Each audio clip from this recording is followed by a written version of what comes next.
Welcome back to 20's, and in today's episode I'm going to go over inflammation 101. So first off, what is inflammation? Inflammation is the body's alarm system. It's basically how your immune system reacts when it senses stress, injury, or imbalance. So what happens is the immune cells release chemical messengers to repair damage, fight infections, or to clean things up. In the short term, inflammation is good for you because it helps you to heal, but if it does not shut off or keeps getting triggered by lifestyle stress, food patterns, emotional load, or overtraining, it can be quite bad. Now, there is a difference between acute inflammation and chronic inflammation. Acute inflammation is when it's fast and short-lived, and this can be anything from muscle soreness after training, a sprained ankle, or just a minor cut. The body basically repairs and the system shuts off. Whereas with chronic inflammation, this is a bit different.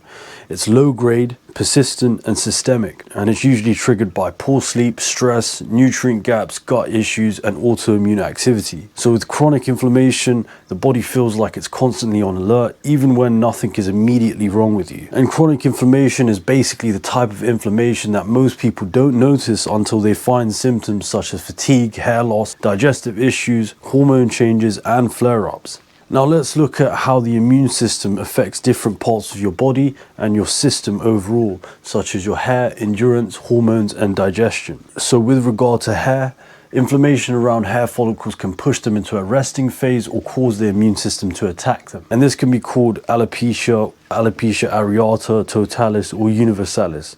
I have universalis. It affects many things such as your blood flow, nutrient delivery, and follicle stability. For endurance, if inflammation is actually high, your mitochondria won't actually work that efficiently. That means that you'll have slower recovery, more fatigue, and your workouts will feel extra hard. In regard to your hormones, chronic inflammation disrupts the stress hormone axis and can affect thyroid hormones and sex hormones. And you can feel it as low energy, irregular cycles, poor recovery, or mood changes. In regard to digestion, inflammation basically affects the gut lining, making it more permeable. And this can be bad. This leads to more immune activation, more inflammation, and fewer nutrients getting absorbed into your system. And when this happens, it negatively affects your whole system. Now, to do with my personal story, many people actually learn about inflammation through textbooks or lectures.